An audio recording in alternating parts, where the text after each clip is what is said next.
Hi, this is CherylAMajor with ThinStrongHealthy.com, and today I want to talk to you about consistency. What's the definition of consistency? Let's start there, and I'm going to read this to you. Consistency is conformity in the application of something, typically that which is necessary for the sake of logic, accuracy, or fairness.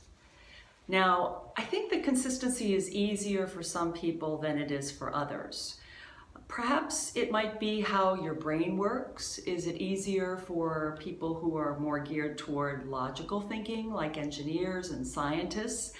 I think perhaps it is. My background is in the arts. And so for me, consistency, I'm more of a, oh, that feels great, or that looks great. So it takes discipline for me to be consistent in many ways. I have to say that positive reinforcement helps with consistency. In my case, for instance, I changed how I ate, and I lost decades of depression. I dropped a significant amount of weight, and that reinforces my being consistent with my eating habits.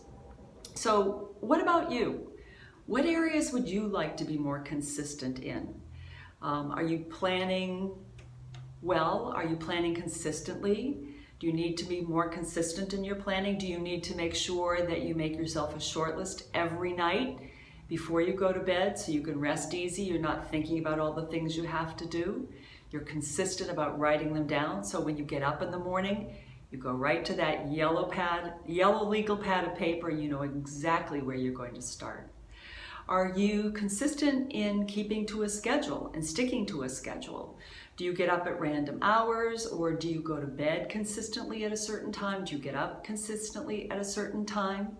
What about exercise?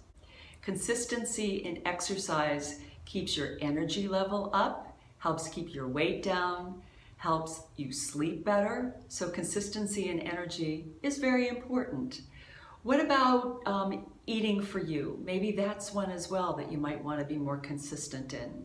There's so many temptations out there. My admin Susan and I were having a discussion this morning about how easy it is to fall off the wagon here in my office.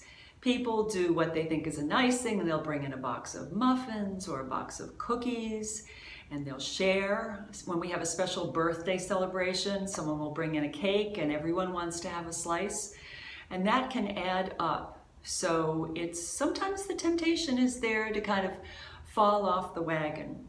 So I would encourage you to spend some time and just think about, what are your consistency goals? Maybe write down what you're doing consistently now that's good, and what works for you, and what you're not doing consistently that would improve your life, your health, your productivity at work, your family life, your energy level, all of that. And I'd love to hear from you about this. You can email your thoughts and your list to me. Email me at Cheryl@ThinStrongHealthy.com. I'd love to start a conversation about this. We can post it to Facebook and start a consistency group. That might be a good thing for us to do, and everybody can get in there. Sometimes, or even often, it's easier to be consistent if you have someone working with you and supporting you. This is CherylAMajor with ThinStrongHealthy.com. I want to thank you for spending this time with me, and I'll see you next time.